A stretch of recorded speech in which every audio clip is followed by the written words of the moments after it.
76ers without Julius Erving, without Mo Cheeks. So in the starting lineup for the Sixers, Reggie Johnson, who is acquired from Kansas City, will start alongside of Mark Iavaroni and Franklin Edwards, the second-year man, the little bullet out of Cleveland State, a first-round draft pick last year, inserted in the starting lineup. He started last night against Indiana and came off with a 17.8 assist evening. And just prior to the game, Mo Cheeks was questionable. As Billy Cunningham said, he had hoped he might be playing. Edwards can put the ball in the basket, and he does a fine job, but he will not fill the shoes quite the same way Mo Cheeks can do it. Danny Ainge taking it to Andrew Toney, and that is one of the ploys of the Celtics tonight. They want to go right at Toney. That's right. When you talk to Bill Fitch about defense, he talks about my defense is going to be my offense. I'm going to tell my guards tonight to be more aggressive offensively, to put pressure on Andrew Toney and the Philadelphia guards.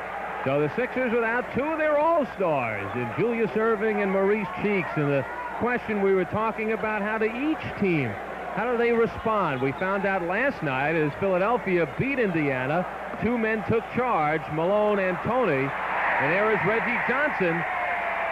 And the Celtics get it back. But the question, can they do it again the second night, and the second night against Boston? Now we have some clarification on the floor. While that's coming up, Al, I want to talk about the acquisition of Reggie Johnson and Clement Johnson for Philadelphia. We're seeing right now how that is going to help their ball club. They get an injury to a Dr. J, then they can go to someone like Reggie Johnson. They can bring in Clement Johnson, who plays center and forward. Well, you'd like to be able to do it maybe one night, but for an extended period is another story. And a foul is called on Robert Parrish. He doesn't need any of those kinds of fouls. It was on Maxwell, I believe. Yes, it was. Right. Never mind. Maxwell a bit over the back of Iavaroni. Iavaroni's fundamentally a sound player, of course, has good position. He'll block out. Toney goes up. No, he was 15 of 22 last night, 42 points against Indiana. Parrish beat Malone down. There is the advantage how Parrish perhaps may go to work on Malone, as Bill Fitch knows that his center is a good full-court center. He can really run, plus he's got the outside shot. So two areas in which he may try to take Malone out of his game. And a running area is a good area that Parrish can do that in, Al, but the problem is in their first four games, and I indicated this a moment ago, Parrish's scoring average is down by 4 points, so perhaps he's having more difficult time against Philadelphia putting the ball in. Well, obviously he is. Ainge overplaying, he knocked it out. Now, offensively, Philadelphia will do some isolation. They'll take Toney and Malone and play a two-man game. Place them on one side. You have a great shooter with a guy you can dump the ball down to, and therefore it makes it difficult for the double team. 4 seconds on the shot clock. Not exactly where the Sixers would have liked the ball to be in Iavaroni's hand, deep on the sideline, so it goes back the other way. Celtics working on the shutout. Nearly 2 minutes gone by, and it's 2-0 Boston. Maxwell with Iavaroni on him. Reggie Johnson is watching Bird. Edwards knocked it away, but there is Ainge, very aggressive, picks it up. And Iavaroni pulls it down. Sixers, 54 wins, just 9 defeats. Toney tries again. Reggie Johnson, he's got it and he is fouled. Good effort by Reggie Johnson, and of course he can go inside and do that type of thing. That foul on Maxwell. Now you'll see the shot by Toney, and the Sixers will do this a lot. Get up the floor and get the shot up quickly. Johnson in good position, but it's rather interesting. When you look at the statistics, the Celtics in the same number of games had 246 more field goal attempts than Philadelphia coming into this ball game. You have two clubs that like to run, but obviously Boston does it a little bit better. Ainge wide open, and it was Reggie Johnson who gets it to Malone, and there is Ainge again. Buckner nearly loses to Franklin Edwards. A lot of speed out there. This is without a Cheeks and an Erving. Yeah. Bird, his first go at Reggie Johnson, he blows by him. Oh my, no big deal, right? Make a move to the right, take it behind your back, and take it inside. Beautiful play by Bird. He's so smooth. A little introduction to Reggie. Mark Iavaroni. And it is all tied at 4. We are 3 minutes into the game. Ainge just can't pass it up. Maxwell, where he likes it so well. That is his domain. The offensive boards for Cornbread Maxwell. And the Celtics lead it by 2.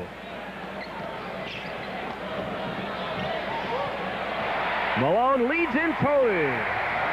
And Andrew Toney clicks for the first time tonight. He's averaging 20 points a game. And what a feed.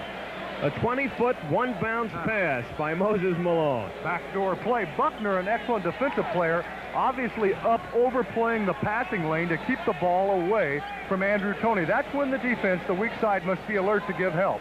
That was not bad defense by Buckner. He's doing what he's supposed to. Maxwell then shows Ivoroni a couple of moves, and Boston leads by 2. Celtics have lost 3 straight. First time they have lost 3 in a row in 3 seasons. And some feel in the Boston area that this team just needs a wake-up call, and this could be it tonight. Going up against the 76ers, regardless of whether Erving is playing or not.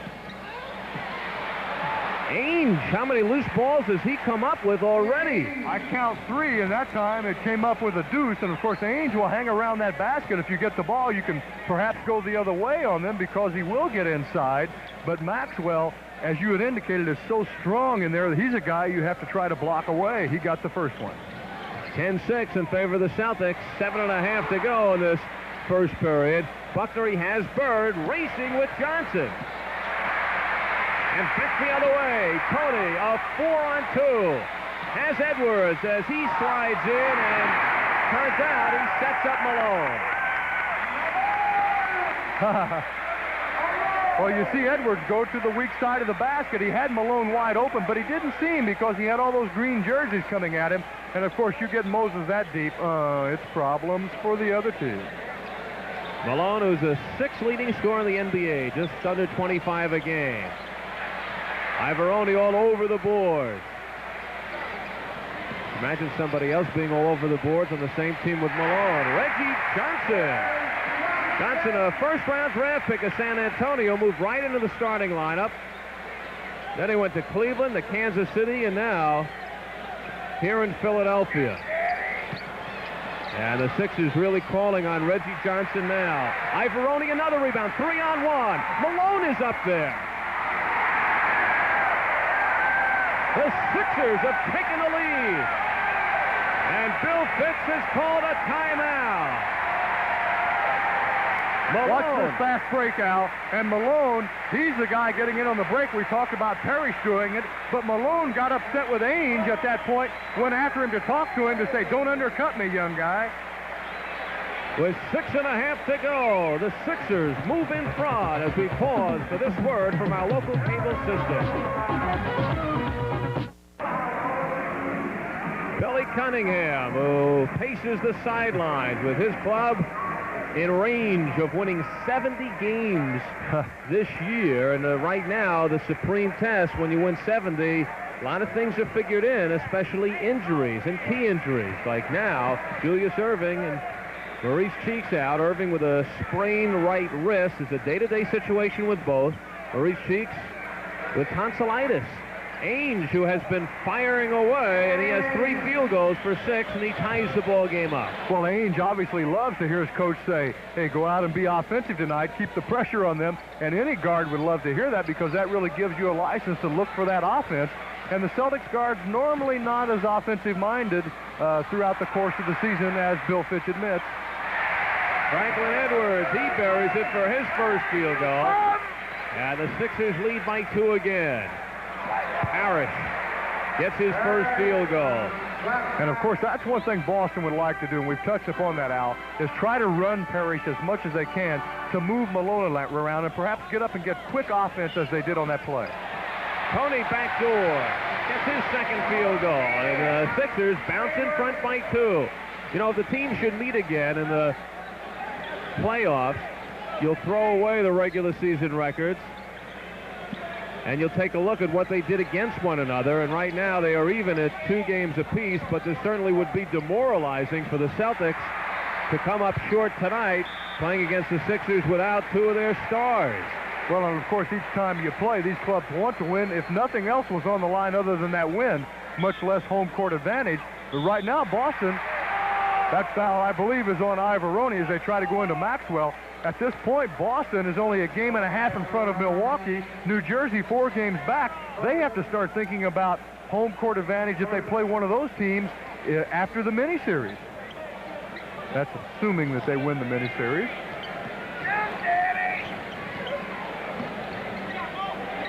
Maxwell with Ivoroni.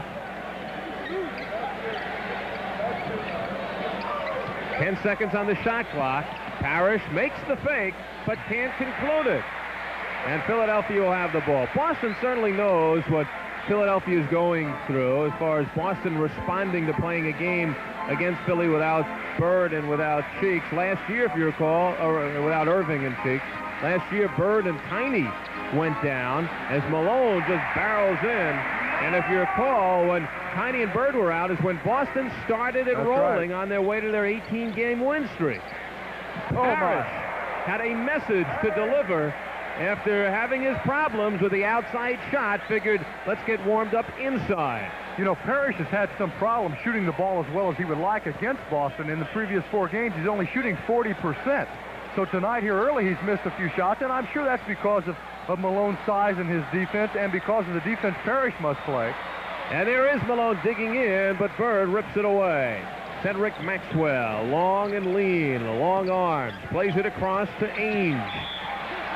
And Ainge is not hesitating. Once he gets the ball, taking it right in on Andrew Toney.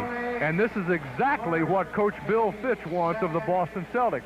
Take it, guards, and in this particular case, Ainge, because that's who Toney is playing, either score or try to get the foul on Toney. They're not deep at the guard position right now. Let's get Toney out of there, and we're in good shape. Well, Clint Richardson is it on the bench. That's right. And which is fine. He's generally one of the first men off the bench at the guard spot. But then where do you go from there? That's right. And that's interesting, too, John, that Billy Cunningham keeping Richardson in that off-the-bench situation and moving Edwards into the starting line. Yes.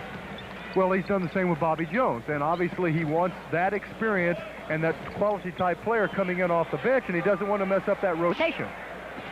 Well, just as Philadelphia gets Bobby Jones back, they have the other injuries, and Billy Cunningham wondering why that was against his man. That foul on Edwards. Ainge trying to apply pressure, and the Celtics will go in line on you, and they want to try to force Philadelphia into taking as much time as possible to bring the ball up the floor. Tie ball game, 3:45 left in this first period. Buckner heaves it up, and Reggie Johnson is there. Andrew Toney. Celtics know what he could do. Last year in the playoffs, 38 points in one game against the Celtics, 25 coming in the fourth quarter. Maxwell starts it out, Ainge racing with Edwards, and he still has it. And he'll go to the line. Fine play by Danny Ainge. Now watch Edwards come in to try to take the foul and prevent the shot, which he certainly tried to do. Ainge still gets it up, and he might get a three-point shot out of it, or a three-point effort out of it. That's defense by Maxwell that triggers it. Well, Ainge didn't mean it to be a 360, but it turned out that way, and he's been watching Dr. J film. Body control and ball control. Well, you think he is upset not being at spring training right now. I doubt it. 11 points for Danny Ainge, a big first period as Bobby Jones enters. Jones, who fractured the right big toe, has now been back for the last 3 games. He's in along with Clint Richardson, so Toney gets a seat before he was able to catch on fire. Only a couple of field goals for Toney. Billy Cunningham hoping that Toney did not use up the quota last night, 15 of 22 for 42 against Indiana. Well, that's rare. That's a rare Bird, right? Oh. See him miss an open jump shot. I think it's amazing, as great as Bird is, how often the game won't go to him, and he won't force it, and then suddenly he'll go get it and take it over. Almost a freeze frame right there, and Moses Malone, who is doing more passing and enjoying it, sets up Clint Richardson. Clint nothing more than moving off the ball because Ainge on the weak side there, of course, looking to Malone for the pass.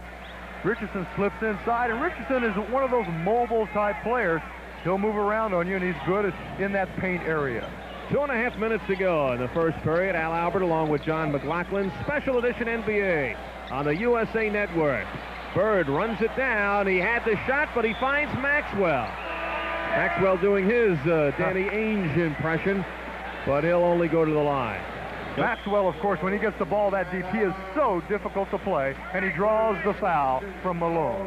Foul number 1 on Moses Malone. Timeout taken by the Philadelphia 76ers with 2 minutes and 17 seconds to go in period 1 here at the Spectrum in Philly. It's the Sixers leading the Boston Celtics 22-21.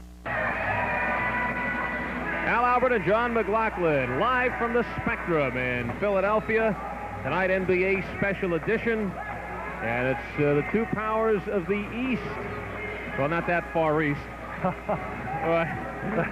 We're talking Atlantic Division. 76ers, 54-9. Boston, 44-19. Can you imagine being 44-19 and being 10 games out of first place? You know, that's the thing. You can't judge Milwaukee's record, LA's record, Boston's record in regard to what the 76ers have done this year, because all those teams have great records. It's just Philadelphia has just taken off, and they're hiding. You know, we talk about the powers of the East, but all of a sudden you take a look, the Atlantic Division has become the most powerful in the NBA. New Jersey, 41-24. The Knicks, red hot. They have won 20 and lost 4 in their last 24 games, and they are now 34-30 and very much in the picture for the playoffs. And that could, of course, be a real factor for this ball club we're seeing right here tonight, Boston, because they will, even though they have that great record, they will have to play a mini-series, and they're obviously going to play a pretty fair team, Atlanta, New Jersey, and I'm sure they would prefer to play Atlanta. Well, they've lost to the Knicks the last 2 times they've played them, including Sunday when they were soundly booed by the Boston Garden fans. And they've also lost the last game against the Nets. Reggie Johnson, Clem Johnson is now in there. Sixers fashioning some of their depth, but Maxwell flies away. 8 points now for Cedric. And you see Max getting out on the break, and of course the Celtics, like Philadelphia, they have so many people that can get in on the break.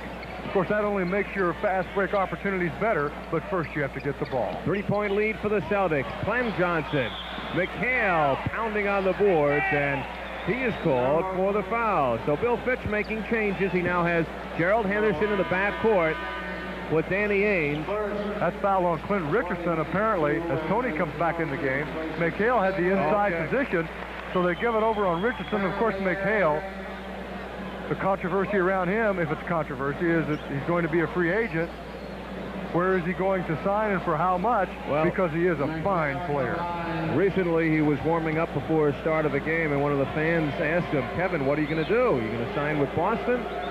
And he says, well, listen, on this next shot, if I hit it, I'm staying with Boston. If I miss it, I'm going to sign with the Knicks. Then he proceeded, he lofted the ball over the backboard. Was he trying to say something? Well, then I heard him say, I'm signing with Boston tomorrow, and he might be playing around with them there also. That's what he said tonight. We don't know. Well, right now, he's in a Celtic uniform, and he gives Boston a 4-point lead. Gerald Henderson in the backcourt.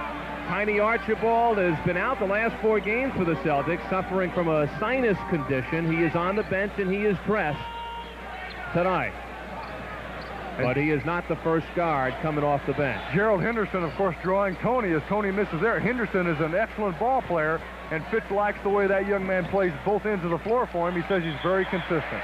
And Boston wasting little time getting that ball down, trying to run against Philadelphia. Bird now having a rest on the Boston bench. 1.5 minutes to go in this first period. Boston leads it by 4. Richardson saves, but he'd been better if he had not, as Maxwell reaches the double figures mark as he reaches for that basket. And Philadelphia now with 5 turnovers in this ball game. And of course that time Boston going in for the 2 easy ones, and that's sometimes what occurs when the defense forces the turnovers. Speaking of forces, Richardson puts it up. The Celtics were trailing 22-21. They now lead 30-22, and it could be even one more, as Parrish doing that one by the numbers, taking his time, looking a little mechanical, but he got the job done. And look at Parrish get down the floor. The big guy will go.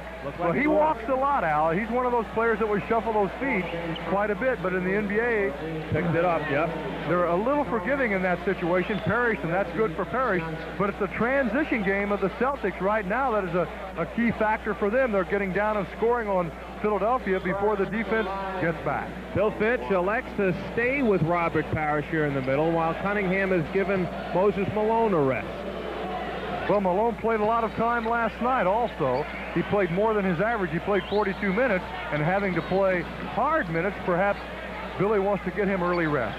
10 straight points now for the Boston Celtics with 1 minute to go in this first period. How many offensive threats out there for the Sixers right now? As Clem Johnson barrels his way in. He certainly could do that at 6'10" and 240. Well, Bobby Jones can certainly score, but Clement Johnson's a fine offensive player. He's not a great one, but Edwards is probably their most outstanding offensive player in the game right now. Ivoroni and Richardson more of a yeoman-type players. Ivoroni, he could be close to double figures in rebounding here in the first period. Rebound. 30 seconds to go. Edwards pulls the trigger. And Ainge releases right away, as many ball clubs will do as they come out on the shooter. No call. That one is thrown out towards Billy Cunningham. Another turnover. Kid, yeah. Philadelphia now with a number of turnovers. That's costly because that might have had 2 on the other end. And it leaves Boston with a last shot. 14 seconds to go. They have a 5-point lead here in Philadelphia. 76ers have won the 2 games here, while Boston has won the 2 at the Boston Garden. 2 seconds to go, and it will not go. So that is the end of the first 12 minutes of action here at the Spectrum in Philadelphia. The Boston Celtics, trying to snap a 3-game losing streak, lead the 76ers by 5. It's Boston 31 and Philadelphia 26. Well, it was last year when the 76ers last lost a game here. Billy Cunningham's team has won 22 straight at the Spectrum. They now have a record of 29-2 on their home court. And right now that is being threatened, playing tonight's game without Julius Erving, who is out with a sprained right wrist, and Maurice Cheeks, suffering from tonsillitis. Franklin Edwards in a starting spot, cans his 3rd field goal. And the Sixers move to within 3. Supreme test for Philadelphia tonight. Good opportunity for people like Edwards to get a lot of playing time and respond to that. And here is Edwards squirting out, being watched by Henderson, and he blows right by him. Still the quickest, fastest guards around. And Edwards convincingly wins that race. And here's Edwards again. Turnovers. Huffing and puffing, streaks by, but Bobby Jones cannot hold on. Bobby Jones hung back just for a moment, apparently to leave room for Edwards to try to take it all the way in if he wanted to. It's like a wide receiver go down and deep 2 plays in a row. It looked like he was huffing and puffing that second time down. So now it's a 1-point game. McHale over Ivoroni. That feathery touch. What a difficult shot to get to. They post him up on that side. He turns baseline with that high jump shot. You can't play it. Richardson may not have meant that to be, but it turns into an assist. Now that was fine effort by Ivoroni. He had body contact by his own player, had to throw it up left-handed.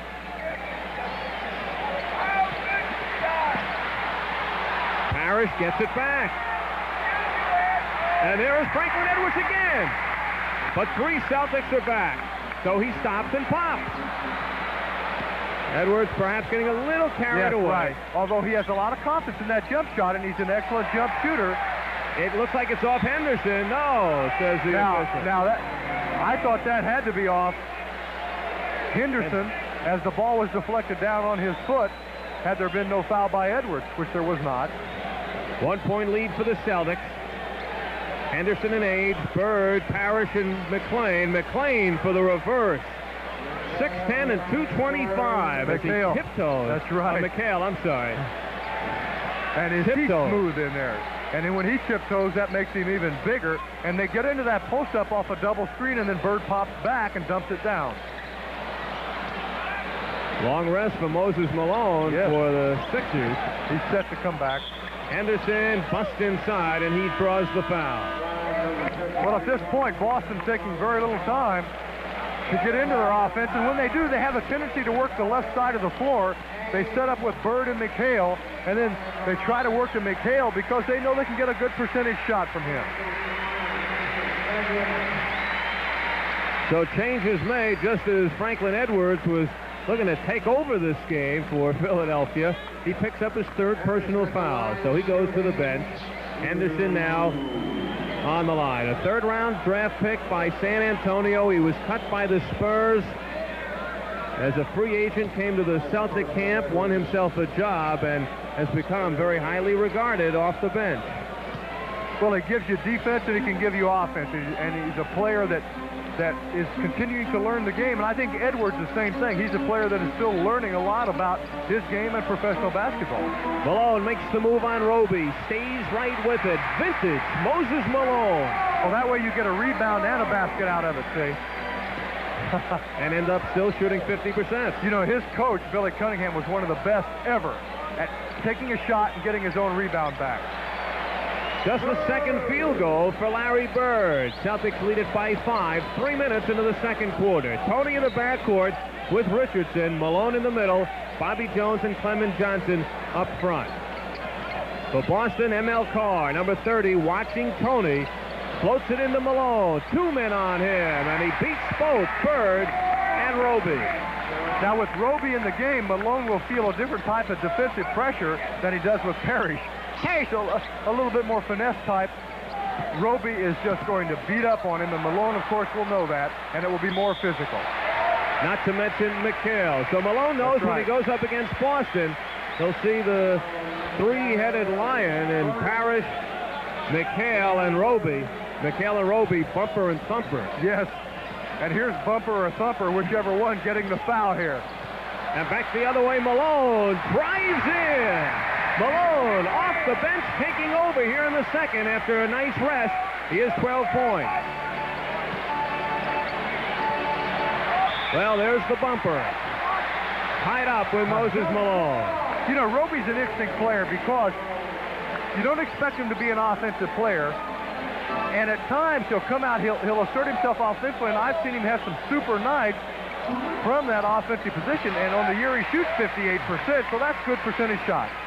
It is heating up here in the Spectrum as M.L. Carr with the hand check, and he is called on the foul. And there's another one of the very physical defensive players in the league. And he'll play the guard or that forward position. Now he has to contend with the quickness of Tony, but Tony against Boston has been relatively silent because his best games have been against the Celtics.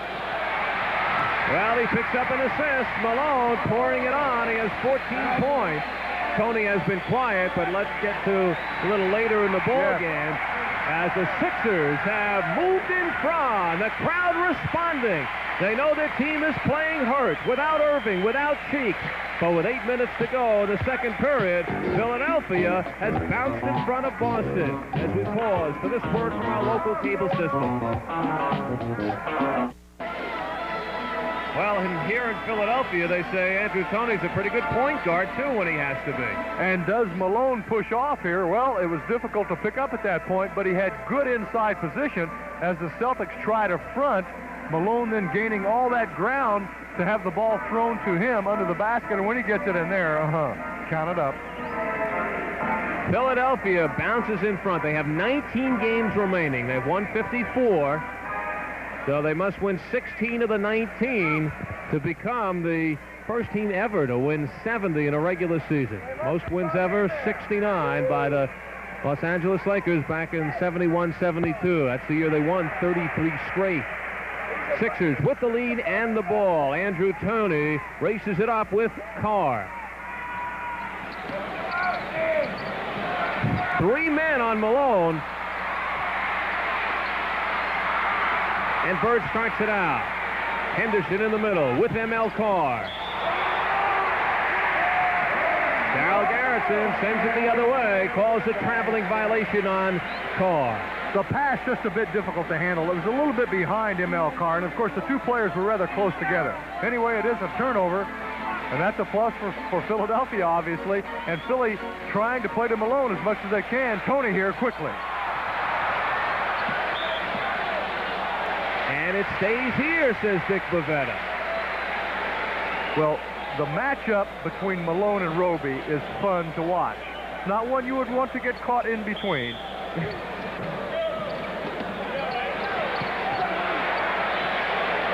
Tony pushes it through.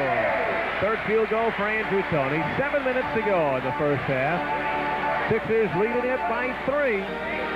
You know, Al, one of the problems when you play against Malone, you have to try to block him away early because he's strong, he can push inside, and also he moves well to the basket. He's quick. And helping out on Bird and helping him up. Well, he knows you have to step up on Bird, and there was a double screen set, top of the circle for Bird, and if you don't step up on that, that's a for sure shot. Malone gets his second foul.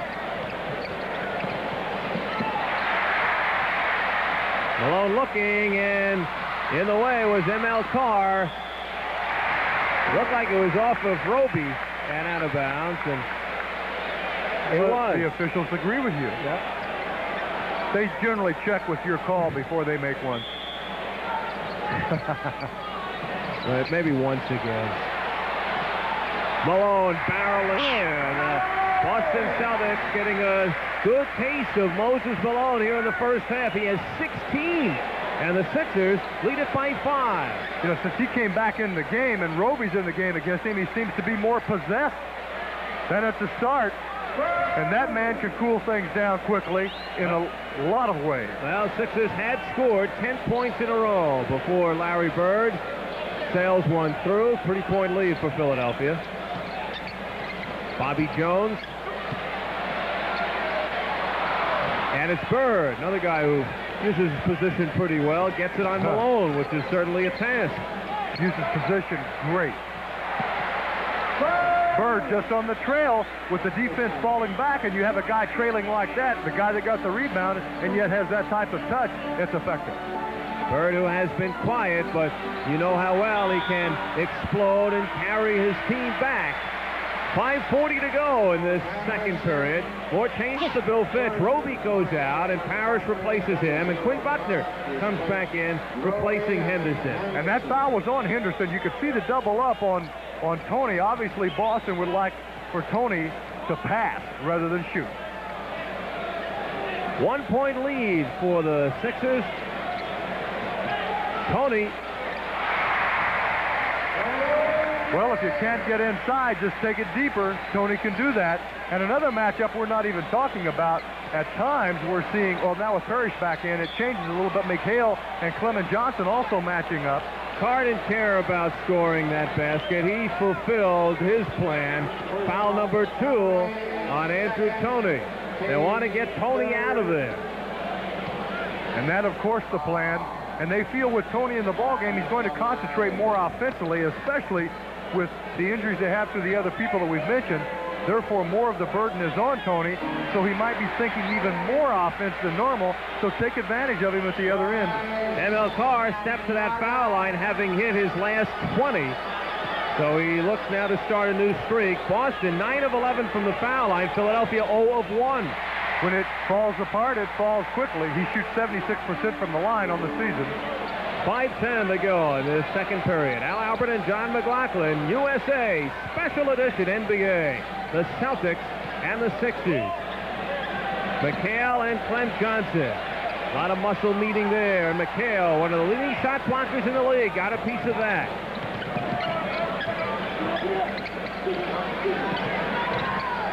Now they go at the other end of the court. Getting some help from Bobby Jones and a 3-second violation. That was an excellent call because McHale did not get his foot out of there. Clement Johnson and McHale, just an outstanding matchup because Clement Johnson, one of the few people that has the size in bulk to go with McHale, but McHale has that great reach that's so difficult to get over. 4.5 minutes to go in the second period. Johnson picked up from Indiana.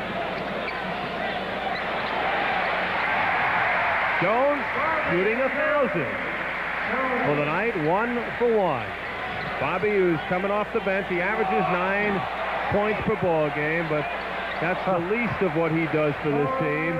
Larry Bird heating up. He has 10 points, 8 of them coming here in the second quarter, and Bird has scored the last 8 points for the Celtics. Now, at the defensive end, we're seeing Clement Johnson play Parrish, letting Malone go over on McHale. Tony backdoor. He's got it, and he is fouled. 10 points for Tony. And Tony showing he can move off the ball also with good quickness on Carr inside. Rather than controlling the ball out high, he can be the control guard or the off-ball guard, obviously, and the quickness gets him in for 2. So M.L. Carr picks up his second. He goes to work on Tony, and now he comes out, and back in is Danny Ainge. So probably Buckner will switch off and play Tony coming back. Bill Fitch has a tendency to substitute his guard line in tandem and let certain people play together.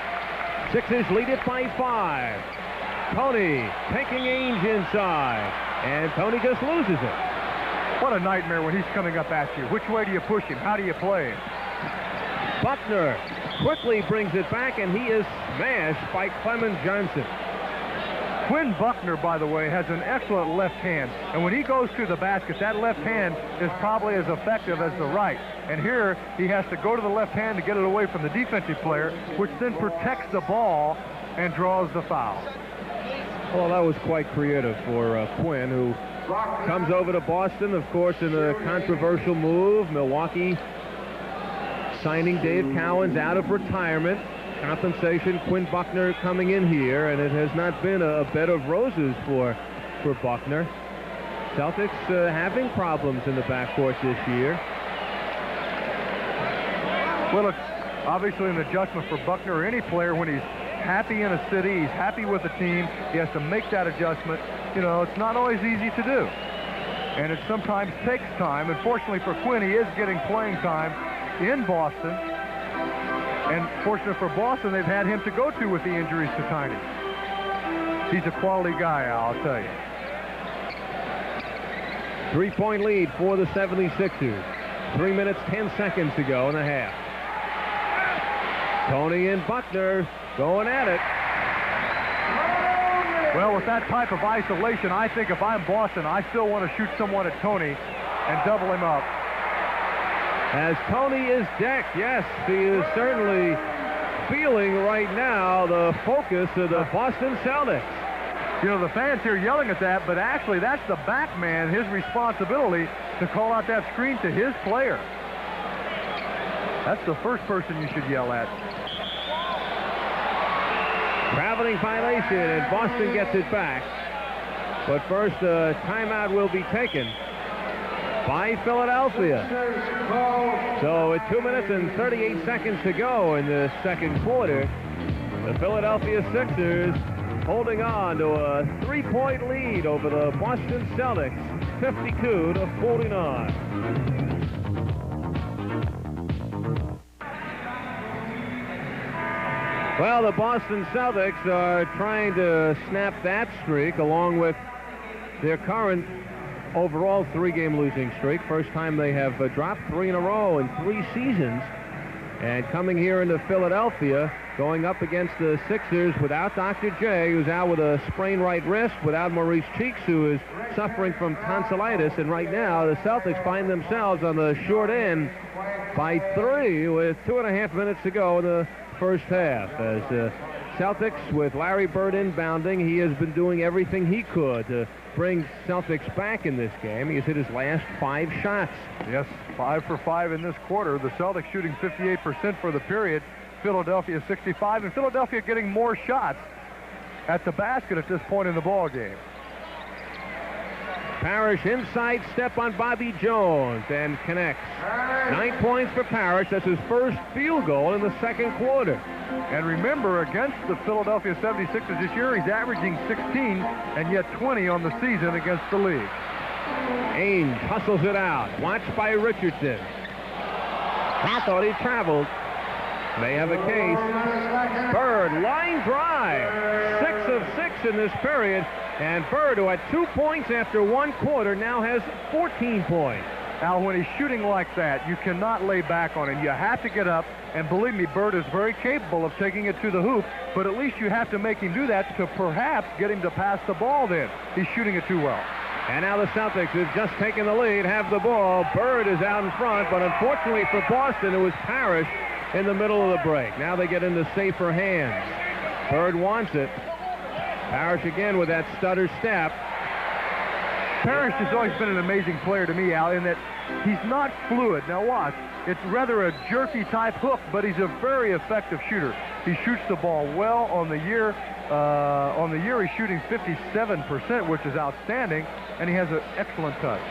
So Boston now striking for 8 straight points. There's a leapfrog in front with 1:16 to go in the half.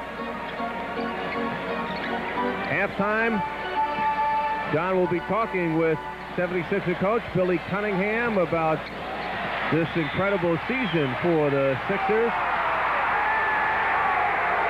The crowd now going wild as Andrew Toney, I believe, is called for a foul. Yes, a pushing foul.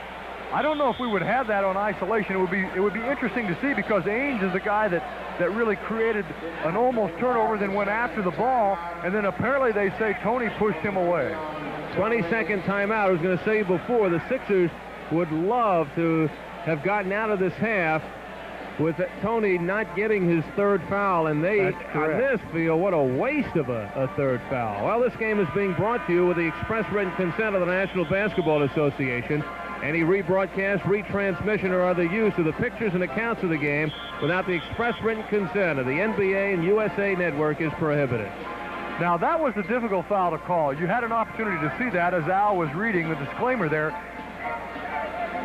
Perhaps there shouldn't have been a foul call at all on that, and I think Ainge probably is the guy that really created the contact initially. So that's a tough call for Philadelphia and Andrew Toney. And Danny Ainge will now go to the foul line. Okay, now let's figure out who's playing guard for Philadelphia, because Richardson's in the game with 3 forwards and a center. So it will probably be either Bobby Jones or Reggie Johnson. And I think it will be Reggie Johnson playing that guard position. So we're seeing how Billy Cunningham is adjusting to the lack of depth at guard. So what you're saying is Philadelphia going to the 1-3-1. Sure. Right. Richardson will have to handle the ball, obviously. 58 seconds to go. Sixers trail by 4.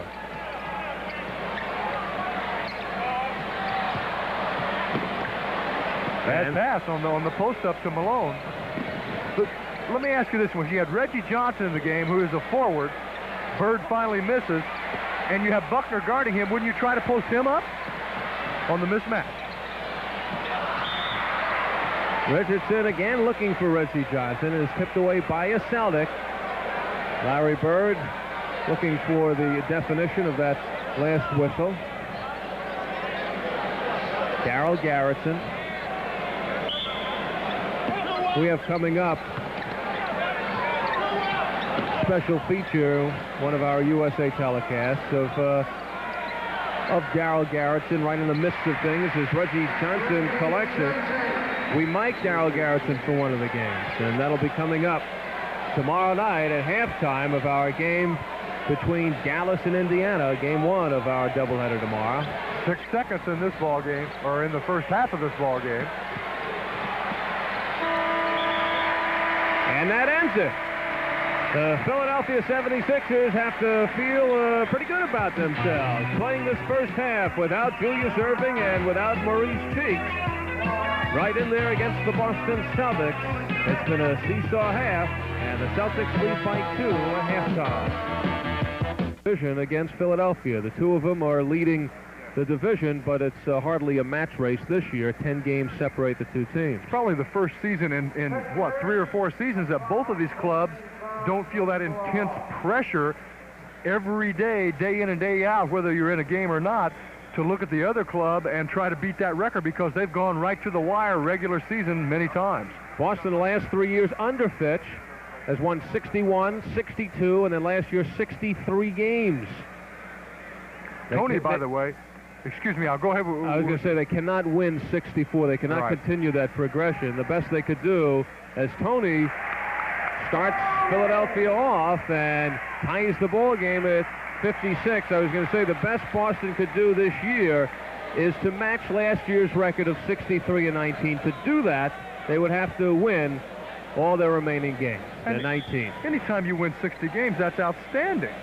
I was going to say Tony had 6 assists at halftime, and one reason is he's also getting his shots up. He had up 11 attempts, but he's having to pass the ball more because of some of the keen defense by Boston.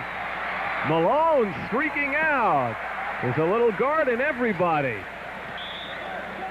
And Richardson is fouled by Ames. Well, the best line in the first half belongs to none other than Larry Bird. 14 points, 9 rebounds, 4 assists, and throwing a steal. And he did not assert his game at all. And you'll look at the deflection here by Malone as he brings the ball up the floor.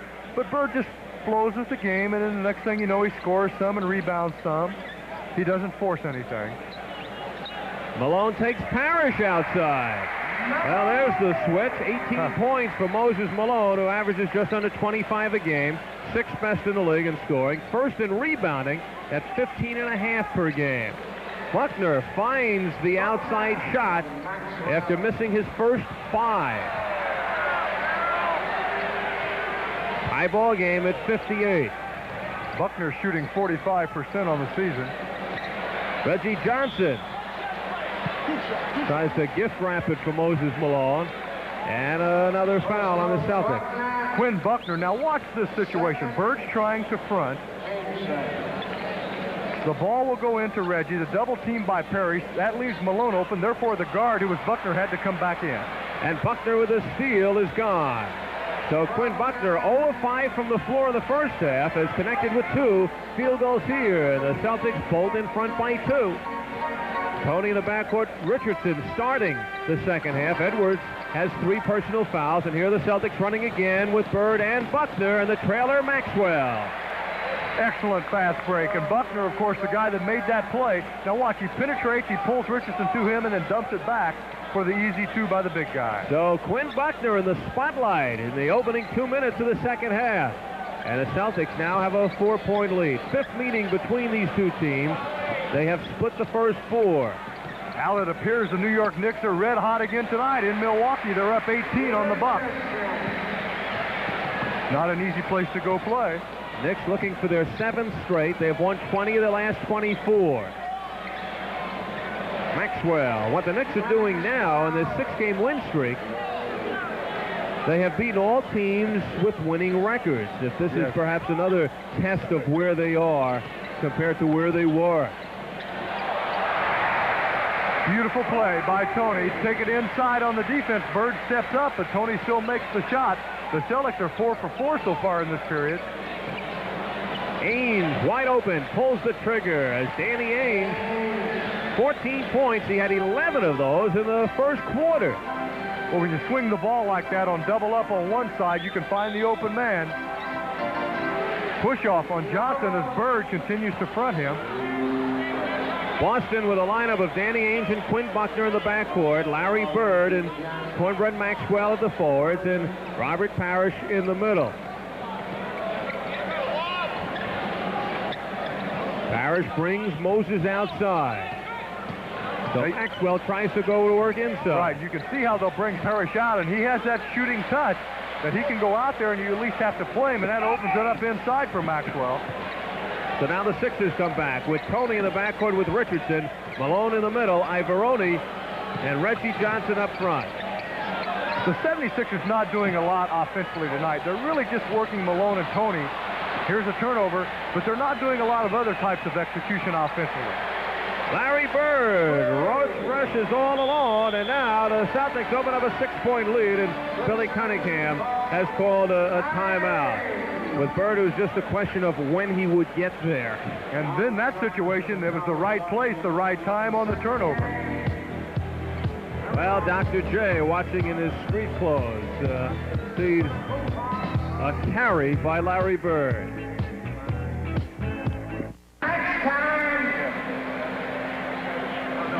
Boston Celtics trying to reel away. They lead the Sixers now by 6 points, and Philadelphia had come out storming. They'd scored the first 4 points to move back in front here in the second half, but now the Celtics on top. 8:15 to go in the third. Now, turnovers have hurt Philadelphia a little bit. They had 12 at halftime, and they've had a couple here starting this third period, and some of them really not caused by the defense. Some of them just bad passes or mishandling, and those are the types of turnovers that really hurt, and then it compounds it when the other club, Boston in particular, goes the other way to score. A breather for Andrew Toney. He goes out with 16 points, and Franklin Edwards, 3 personal fouls, comes back in. Toney also with 3 personals. Watch out. Ainge makes the save, and Buckner starts down. So Buckner taking control of the Celtics' fortunes here in this third period. Tough screen to work off. How do you shoot over it, right? Travel. Maxwell taking a new one out of the repertoire, putting the ball between the knees and making the fake. I've seen that somewhere well, it works before. if you don't travel. Old Globetrotter move. 7.5 to go in the third period. Richardson swings it to Reggie Johnson. The long reach of Reggie Johnson. Well, that can be a telegraph-type penetration, but Reggie Johnson certainly does it well. Bird stays in front of him. Johnson just makes the play. 10 points for Reggie Johnson. Celtics lead it by 4. Celtics 19-13 on the road. Bird, that quick release, and he snaps it through. 18 points for Larry Bird. Something Reggie Johnson probably should think about, and you know, it's easy to sit here and say, but when Bird gives the ball up, then he's not getting up and overplaying and try to keep the ball away from him, and Bird's just shooting the jump shot. It was Ainge who started it, and he finished it. He's the one who tipped it to Bird. Ainge with good quickness and with some defensive expertise. He's a guy that's forced a few turnovers here. He averages 10 points a game. He has 16 tonight, as Ainge now firmly entrenched in the starting lineup for the Celtics. Tiny Archibald again, he is dressed, but he has not played tonight. He's had a sinus condition that's kept him out of the last 4 games. Bird reaching. He's on his way to perhaps a triple-double tonight. Points, rebounds, and assists. It could be number 4 on Franklin Edwards. And it is. Yes, it is. What we're seeing offensively for Philadelphia, they're struggling a little bit. There's good defense by Boston, plus Philadelphia is going into their initial offense, and then it's breaking down from there because with Toney out of the game, and of course Dr. J out of the game, and Cheeks out of the game, they don't have people that they can go to in that one-on-one strength to just get a good shot when they need it, except, of course, when Toney comes back in or dump it down to Malone. Well, Bobby Jones is back in, makes his presence felt very quickly. 4 times all-defensive team in the NBA. Hard pass for Richardson to catch. It was a bullet pass from 1.5 feet away, and he concludes the play. The interesting thing, Philadelphia is not getting a shot off the front part of their offense. If they call a play, and there's a turnover by Maxwell, if they call a play and they execute that play, they're not getting a shot out of that execution. 5:46 to go in this third period. Andrew Toney slices it across on Buckner. Malone pulls Parrish outside, then goes in. Richardson. And Reggie Johnson keeps it alive. Bobby Jones wisely pulls it out. They have a full complement on the clock, and an ovation from the crowd. They're sticking with their Sixers tonight, playing without Erving and Cheeks, and hanging in against the Celtics, and they are now just 4 points back as Reggie Johnson with a dozen points and a standing ovation from the big crowd at the Spectrum. As a timeout is taken by Boston, holding on to a 4-point lead. As we now pause for this word from our local cable system, Special Edition NBA on the USA Network. Well, John, the 76ers tonight looking for that other guard. And what an effort here by Malone. Now look at this. He goes inside from outside like a guard, then he saves the ball out of bounds. Just a magnificent effort. He keeps it alive there and really is responsible to a great degree for the basket that they finally do score off of that effort. When he walked off the floor, Billy Cunningham met him and just said, patted him and said, great effort. Boston, they've made 8 of their 9 shots here in this third period. Philadelphia right behind, 7 of 11. It is getting very warm in the Spectrum. 7 on the shot clock. Bird, swish. 10 field goals for Bird. He has 20 points. He's the 11th leading scorer in the NBA at 23 a game. He is 7th in rebounds, 10th in steals, and 10th in foul shooting percentage. Making a mark.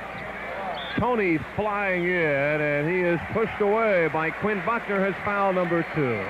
Now that's when it's so difficult to play Tony. If he gets an isolation on one wing, or if he gets the screen and then he goes to the baseline, he's probably got the best first step in basketball. It's tremendously quick. He's a difficult guy to play. And of course, when he goes baseline, you don't have a lot of help. 6'3" and 190 in his 3rd season out of Southwest Louisiana. That's the first foul shot scored by the Sixers in the game. That's amazing. And it's been a physical game. 1 of 3 for the Sixers. Boston is 12 of 16. A good look all around of Andrew Toney, and he has 18 points. He and Malone with 18 apiece. Last night, Toney had 42 against Indiana, while Malone had 35.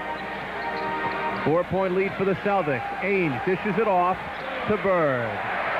Red hot Larry Bird. He is on a roll. 22 points for Bird.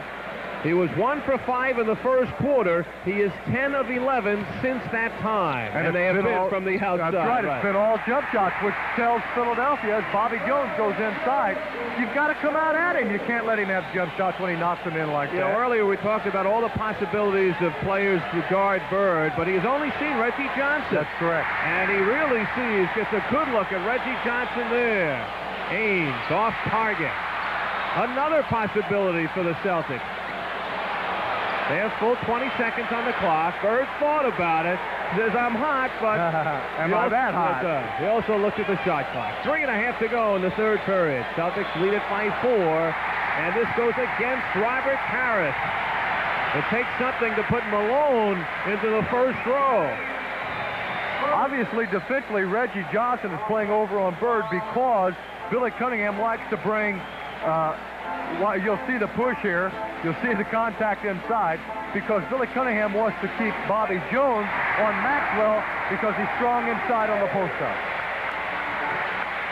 Well, Billy Cunningham knows that the Sixers could stay close into the 4th quarter. They could go on a motion for 12 minutes, considering what they may do here tonight, playing without Julius Erving and without Mo Cheeks, but it may become very difficult now with Tony getting another foul. That's his 4th, is that right? Yes. Tony's 4th, Buckner in the post-up inside. And, of course, I think that's what Fitch would like to see, keep the pressure on Tony. And so that means Buckner must look for the hoop.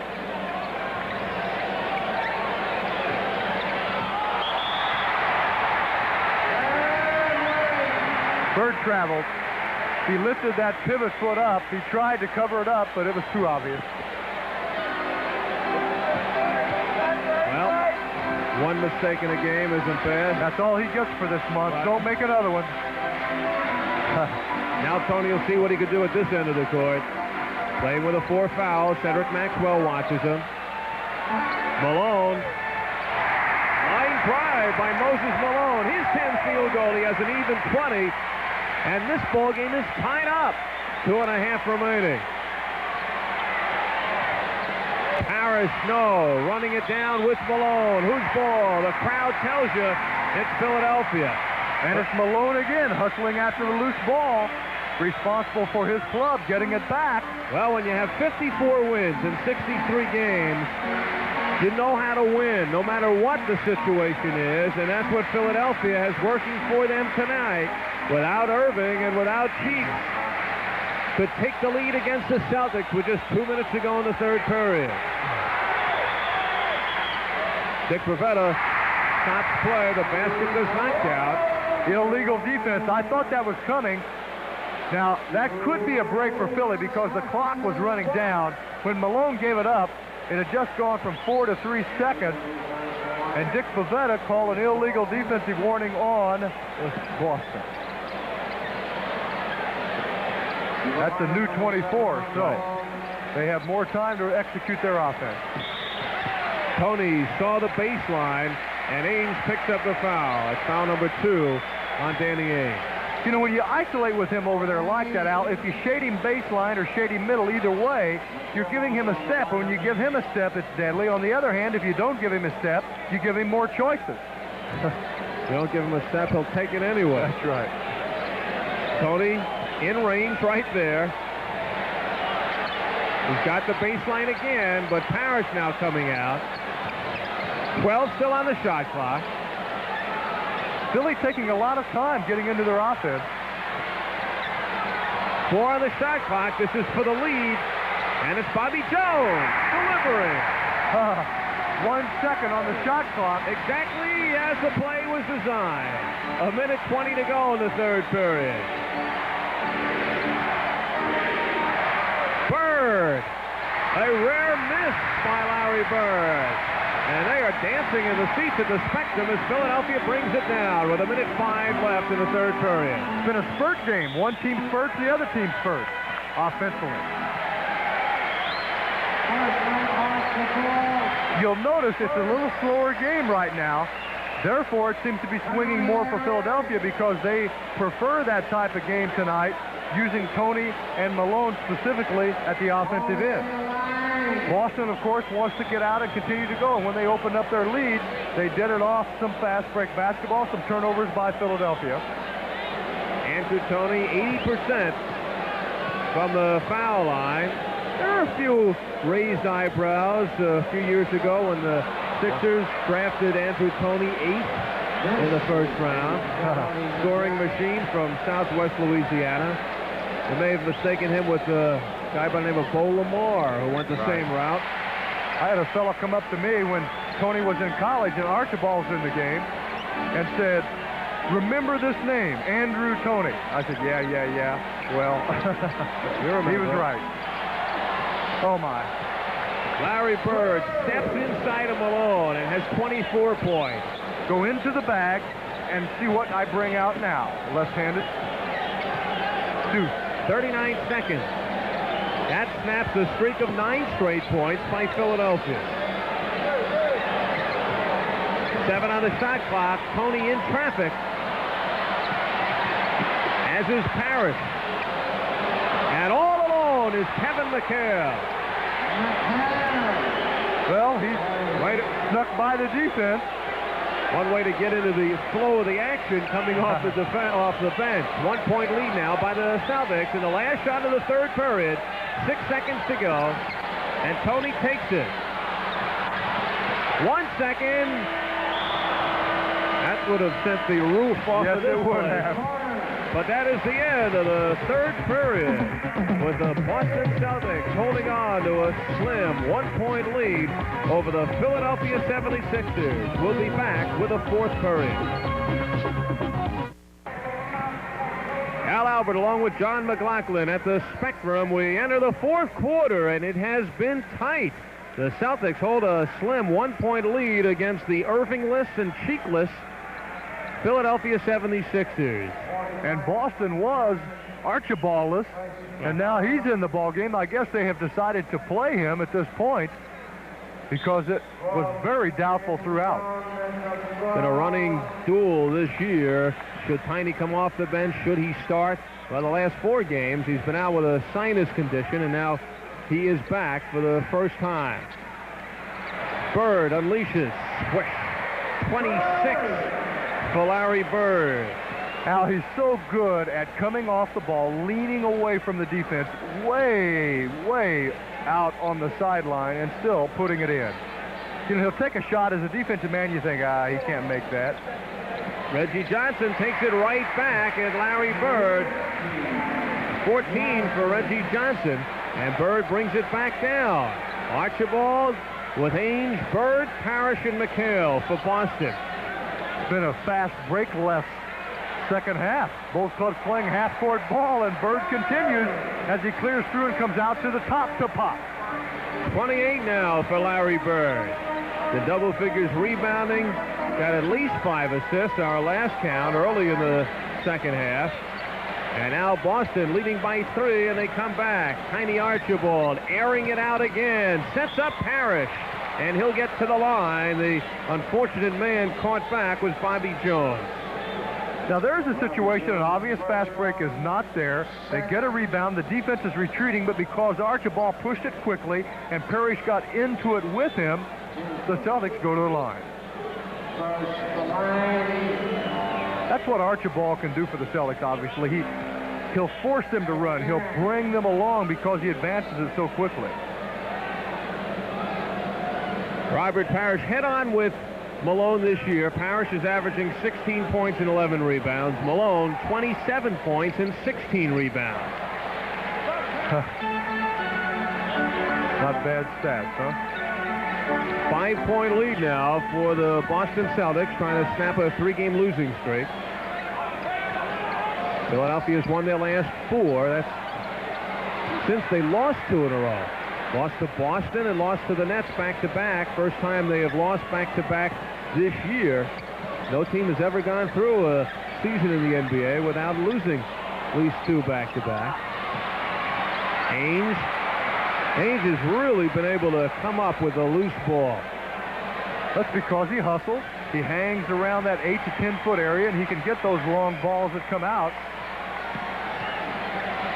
Bird with the scorching hands and a traveling violation, and that gets Billy Cunningham a chance to insert Moses Malone, and Reggie Johnson goes out. So now it's the big lineup for Billy Cunningham up front with both Moses and Clement Johnson. Right. It'll be at the same time. It'll be interesting to see if Clement Johnson now guards Parrish as he did in the first half rather than going against McHale. But Parrish ruling the boards right now. Ainge hustles it up. He has McHale. McHale rather silent for him here tonight. 5-point lead for Boston. Tony is blasted. McHale silent until then. Well, Kevin going over to talk to Daryl Garrison saying I came through after the shot and then fouled it. So don't call that one. Tony might help it along a little bit, but you have to come out and play Tony's jump shot as you do Bird for obvious reasons. Tony 3 of 6 from the foul line.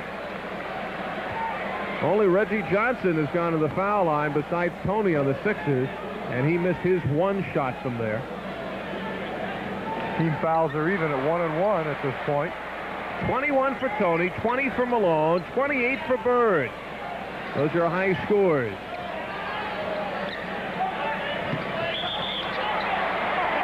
Well, that's going to be a hooking call on Parrish. And he's getting close to a tee. Doesn't want to give the ball back to Dick Pavetta. Now hands it to him. Now what's happened here, we saw Bird set a screen for Parrish. Parrish then go to the box to post up. They ideally wanted a switch to occur, but the Sixer defense was there. It did not have to switch. 5-point lead for the Celtics. It's been some time since the Sixers scored. Archibald gets it right into the hands of Parrish.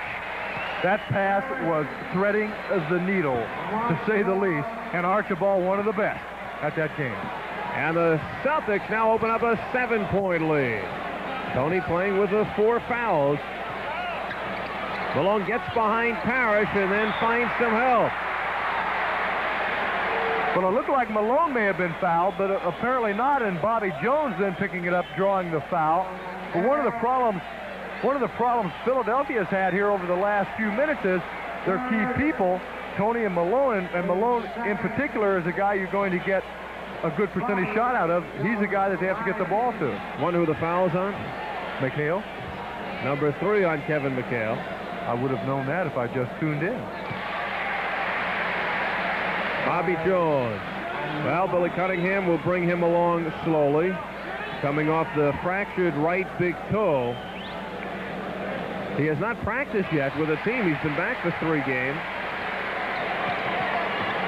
And it was Jones who missed those 2 games in which the 76ers missed or lost back-to-back.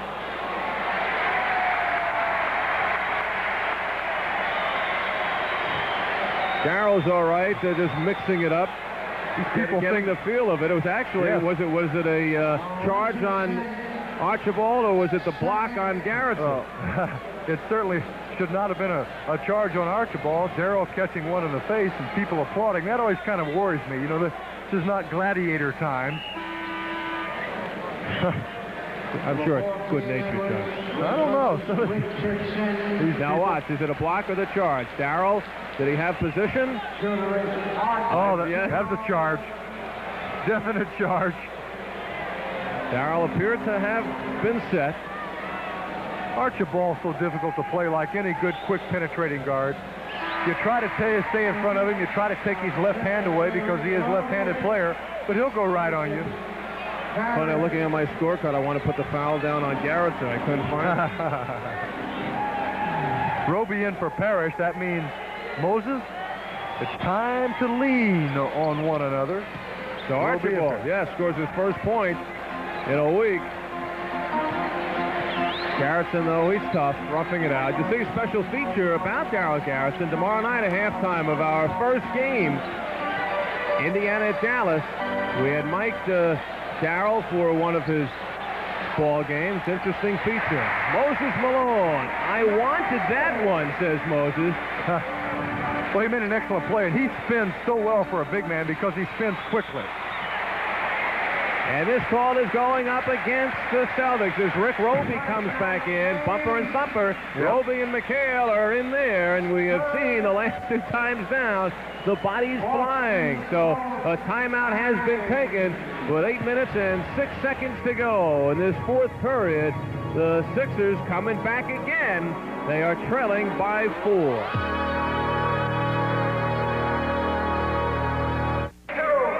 New Jersey Nets leading Cleveland by 5 early in the third period. The Nets closing in on Boston for second place in the Atlantic Division. Jersey just 4 games behind. And Detroit trying to salvage a playoff spot. They are dropping, though. They lead Utah by 5 early in the third period. Detroit right now, with a record of 29 and 36, are kind of falling out of the picture in the East. They're right now 4 games behind Atlanta in that last playoff spot. That's a great shot, isn't it? From that shot, you get an opportunity to see what it's like to play professional basketball if you're under 6 feet. Or if you're lying on the floor. 8 minutes to go in this fourth period. That's how Charlie Crist sees the floor. When he hears about that, you're going to have to face him. 89 to 85. Celtics by 4. Franklin Edwards comes off the bench shooting. And Clement Johnson. Who, me? Boy, he and McHale can bang it up pretty good, too. They're crash and bang there. Clement kind of gave it away. Can you imagine the officials weren't going to call it on him?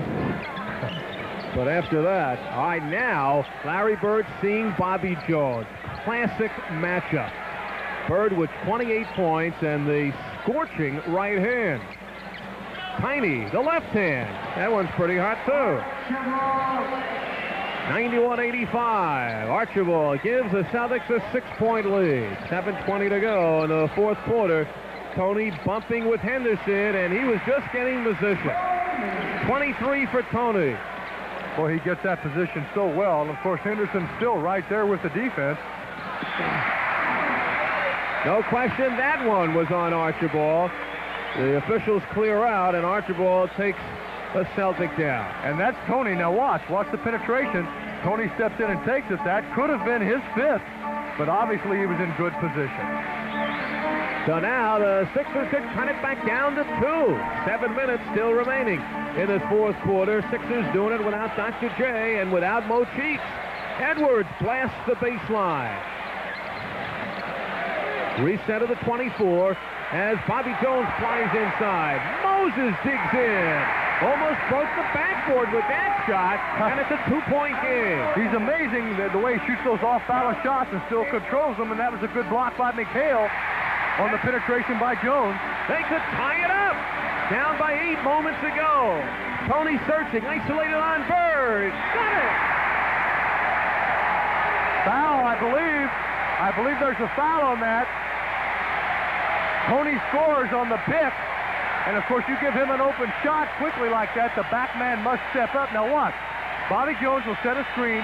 Bird Bird should step up, but he was looking for the penetration as he stepped side or baseline, and Tony cans it. Now, what was the call?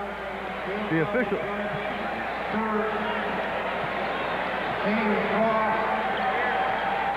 Well, a foul was called. Clement Johnson got the foul. That's what happened on that off ball. Look at Bobby Jones reaching in. And oh, beautiful play by Gerald Henderson. Spoon-fed. That's called Larry Bird. Flash offense. Look at this. He comes through on the weak side as the defense looks to the ball. So the Celtics back by 2. 5:55 left in the fourth quarter. Edwards with that stutter step. No, but he'll go to the foul line. Well, Archibald a little unhappy out there a couple of times now. And what is happening there, he has to fight around the screen, and Edwards plays it well. Now watch.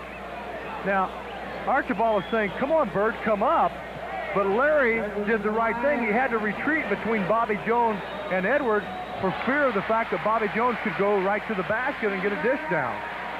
Franklin Edwards at 6'1", 170, the 12th leading scorer of the nation at Cleveland State, averaged 25 a game there.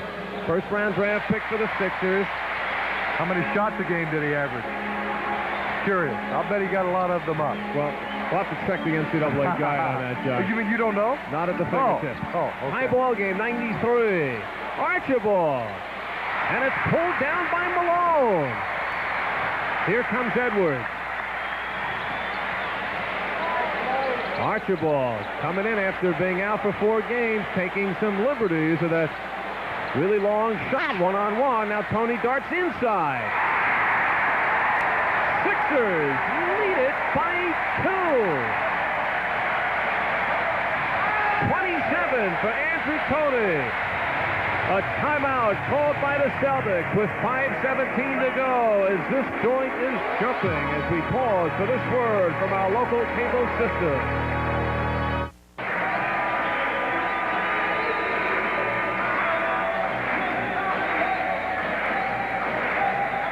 Well, there's the Eastern Conference lineup right now. The playoff picture, Philadelphia and Milwaukee ahead of their divisions would get the bye.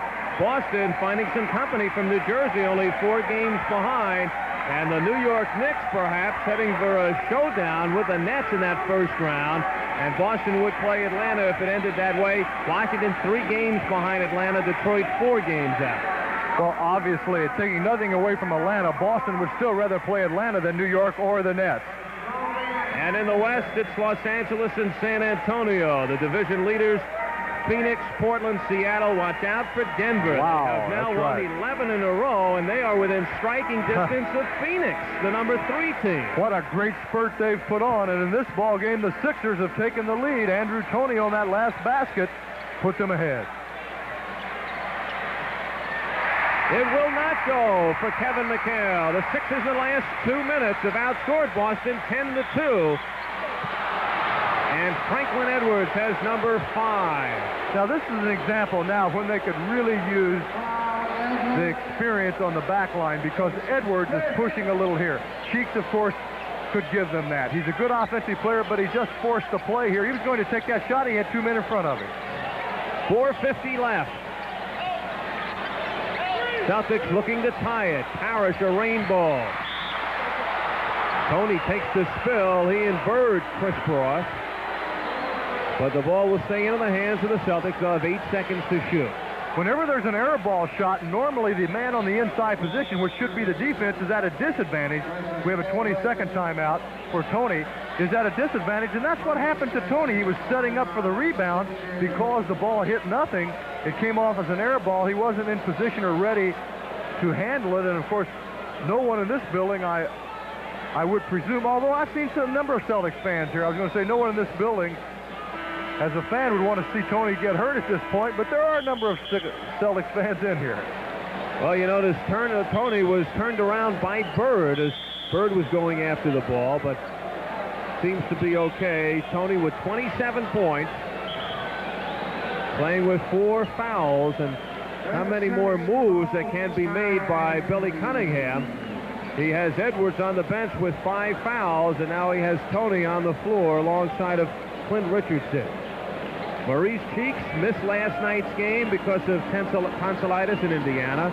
So did Julius Erving. He missed it because of a sprained right wrist as the 76ers came away down the stretch, beat Indiana 132 to 128 with Malone and Tony leading the way. And tonight, second game in 2 nights that they have to do it without those 2 men. And this night, it's without Erving and Cheeks against the Boston Celtics. Coming up immediately following tonight's NBA game, professional wrestling from Madison Square Garden in New York. In the main event, Big Bob Backlund takes on the magnificent Morocco for the World Wrestling Federation heavyweight title. Also featured are the Wild Samoans, and Andre the Giant will be on hand. That's professional wrestling from Madison Square Garden coming up next on the USA Network. Coverage will not be seen in the New York metropolitan area. There's a good tag team right there. You and I might make a good one, huh? Well, won't beat this one. Bill Fitch and Billy Cunningham. They have also played chess against one another for the last 3-4 seasons. And right now, Bill Fitch had his concerns. The heck with Philadelphia playing without 2 of their all-stars. He knew that this game would go down to it regardless. 4:33 to go. And the Celtics trail by 2. The Sixers, by the way, obviously called a regular timeout after the 20. The little man Richardson trying to help out on Parrish, and he pays the price. A lot of contact now. This is when they're really starting to dig in the trenches inside. As a matter of fact, McHale and Clement Johnson had enough contact. I thought perhaps a foul would be called prior to this one by Richardson. A lot of post-up play now. People dumping it back in for good offensive position. Robert Parrish, 12 rebounds to go along with his 15 points. Celtics just can't get back. They've relinquished the lead. They led by as many as 8. They've had several opportunities to tie it up, but the best they could do is to move to within 1. 4.5 remaining. Sixers with a ball and the lead. ML Carr now on Tony, obviously for defensive purposes, and ML is a good defensive player. That was a pinpoint pass to get it over Parrish. It was. The defense was perfect. Parrish is fronting. Tiny comes in to give weak side help. That pass had to be perfect, and it was. It was just a man helping out from behind. Right. Tony has 27 points. Look at this clear out. Clear out, right side for Tony. Bobby Jones cleared away. Bird had to make a decision. Do I stay? If I have to stay, I have to go all the way up and double team. You can't stand and zone up. Well, Carr had the opportunity to take on Tony earlier in the game, and now with it on the line, Bill Fitch figures that this is his best defensive matchup against Tony. Carr, not the same quickness of Tony, but he has that size and that reach. But I think that's probably good offense for Philadelphia. Clear it out and let Tony work. Tony is 6'3", 190. Carr at 6'6", and 210. He is 4 of 8 from the foul line. But the greatest asset in this game is quickness. 29 for Andrew Tony. And it's a 3-point lead for the 76ers. 4:12 left. Archibald with Tony. Bobby Jones on Bird. Carr in for his defense. Yeah, that's not a shot Boston wants. And isn't it interesting that Bobby Jones, since he's guarding Bird, Bird hasn't been getting those open shots as often. Tony and Malone, those are 2 players you should focus on. Oh, beautiful. Malone scraps for it back. The fire in the eyes of Moses Malone. He needed that bucket, and he got it. Nobody would stand in his way as Philadelphia's lead now rises to 5. Moses Malone, $2.2 million a year, and the Sixers may have gotten themselves a bargain. Just a pick-and-roll situation. Tony makes the play, and he's done it all night long, as well as scoring. He's been passing. Malone oftentimes will miss that initial shot. Watch it here. Now watch, this is a different look. A great camera angle here. Good work. Look at this pass.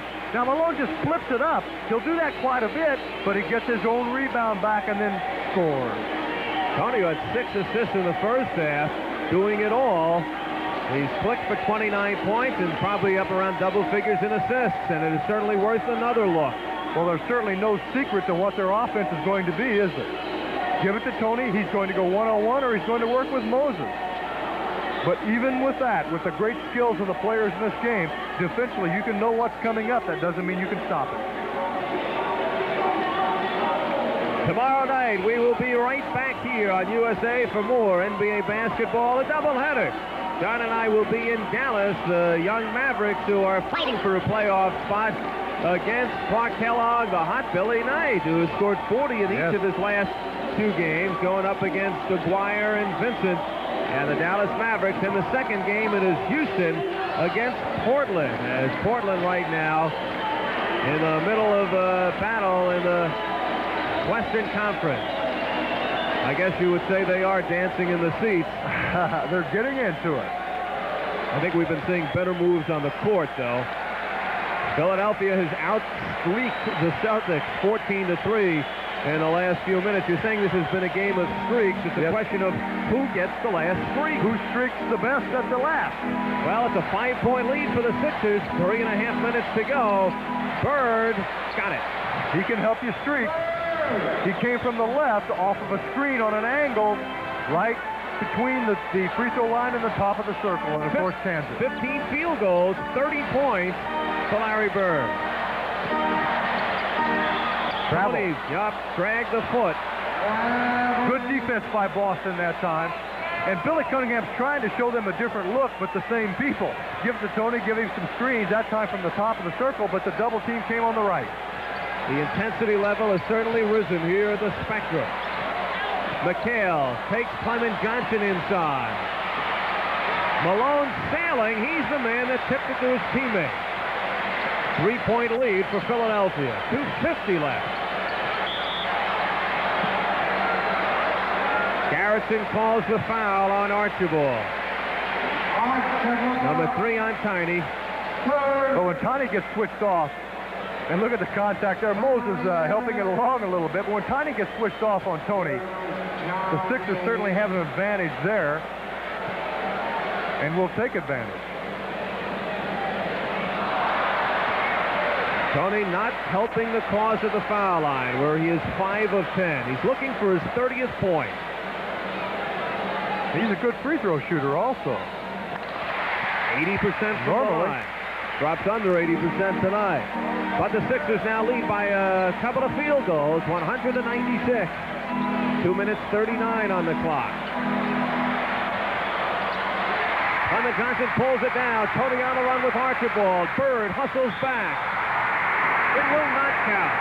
No, traveling. Oh, traveling call. Excellent play by Tony. It just didn't go on the travel. They could have had a 3-on-2 situation. At the other end, he elected to double up Bird at the right time. So instead of a 6-point lead for the Sixers, the Celtics could cut it down to 2.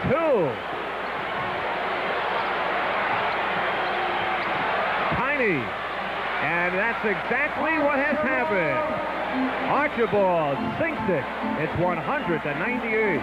But when you get double teamed, Bird can dish it off nicely, and Tiny shoots that jumper just well enough, doesn't it? 2 minutes left.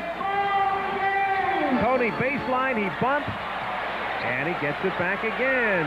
Spins it outside, a full 24 on the shot clock. And the Sixers will talk it over.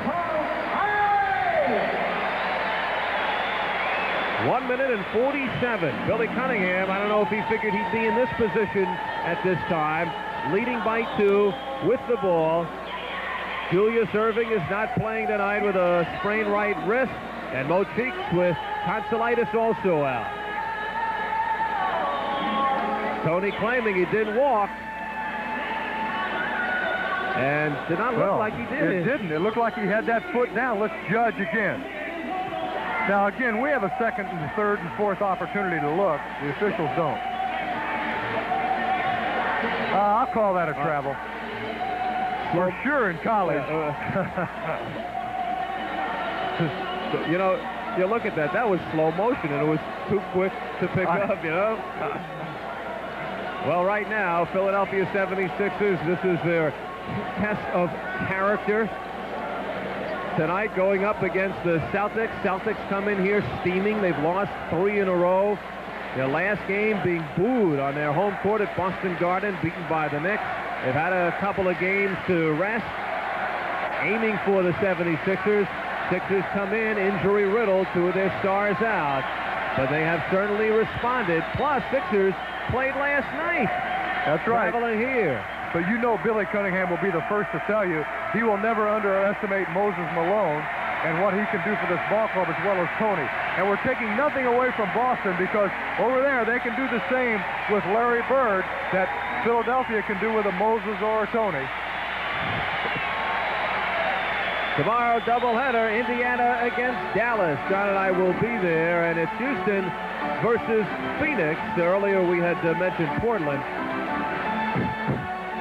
Houston at Phoenix with Eddie Doucette and Steve Jones. Yes, I hope they're enjoying, if there's any sunshine down there. Sixers with a 2-point lead. And the ball. 7 seconds on the shot clock.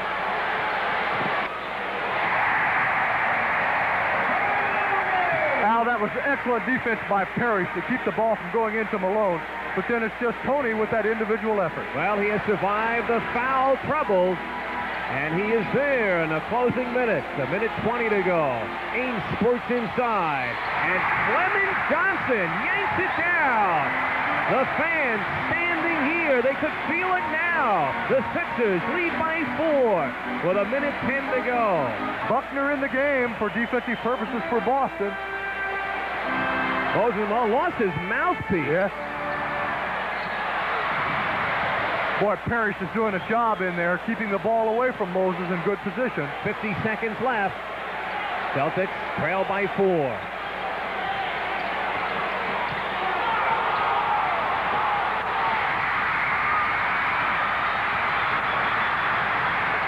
Moses looking like a bull in a china shop there, but the Sixers will get the call. Time down to 37 seconds. And let's see exactly what happened. Moses in the middle of it, and it was Buckner pulling on Moses Malone. And there you see the foul. Moses perhaps getting a break there, but not being able to get the handle on it, but he'll stay with it. He'll go after it, and he goes through the line. Malone on the year, a good free throw shooter, especially a good free throw shooter for a big man at 78%. He has 14 rebounds and 26 points in this ballgame. Moses M. Malone. Middle initial standing for machine. M. And he has been cranked up again tonight. 13 field goals, 26 points for Malone. 37 seconds. Yep. I was just going to say the same thing. We'll probably see Boston start to look for a timeout right away, yes, and talk about strategy.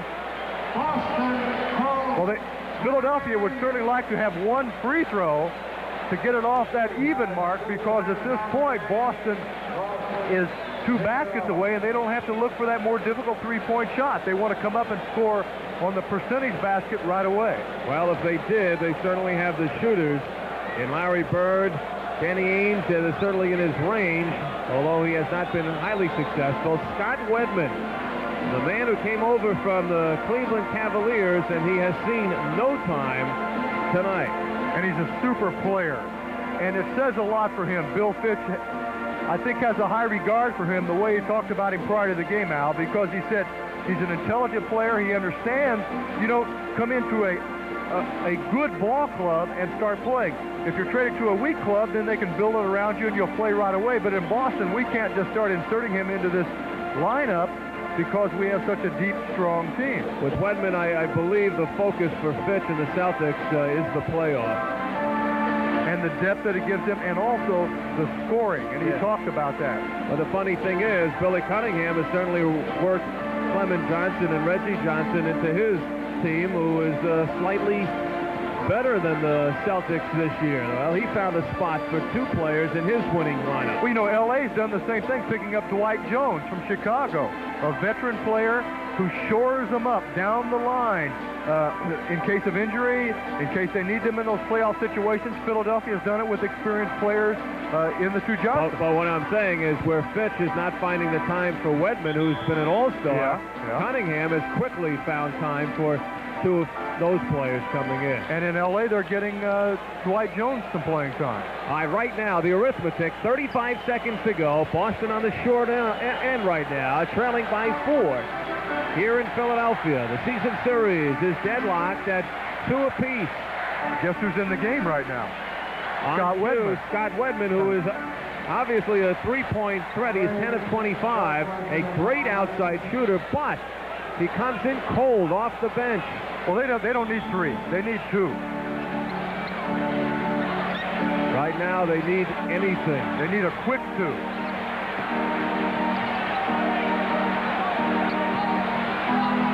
Parrish goes every which way and cans it.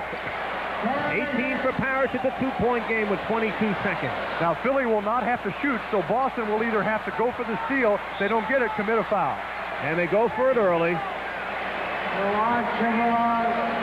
Well, the way Tony's been shooting free throws tonight, that's a good play. If he misses one, then they're a 3-point effort away. And in Wedman and Bird, they have great 3-point shooters. Ainge can throw it up pretty well. It's probably not fair to expect Wedman to be able to do it.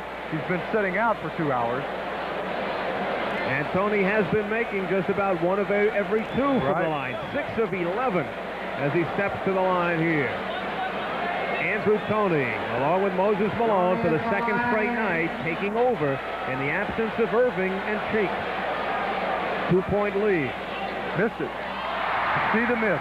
And you called it as soon as it left his fingertips. You could see it was off. Of course, I have that eye, you know, Al. Now, he must make this one, and the hoop gets a lot smaller when you miss the first one. 20.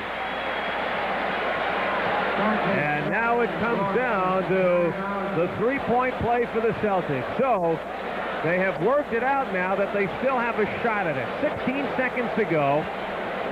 Wedman, 10 of 25 from the 3-point range. But again, he has watched 47 minutes and 25 seconds of this game from the bench.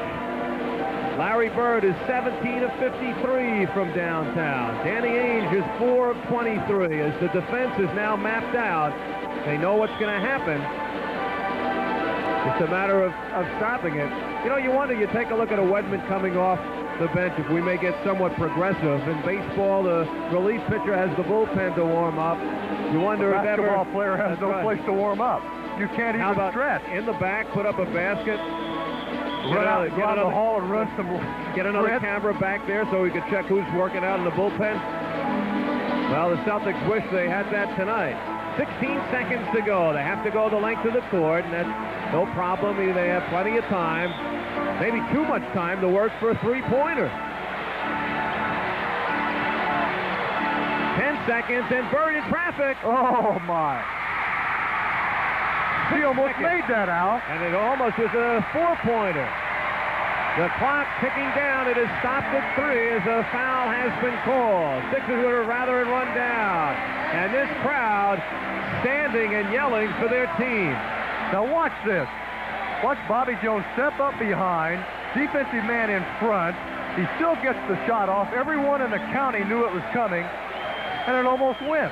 I'm amazed by that. That is not an easy shot to even get off, especially when it's telegraphed. I'm going to say also a possible 4-point play had he made it, but they hadn't even called the foul on that attempt. Bill Fitch says there should be 5 seconds on the clock. Malone is fouled by Ainge. So Moses looking to seal it. He has 2 shots. Needs to make one of the 2 to make everybody a little happier here. And wastes no time. 27 for Moses Malone.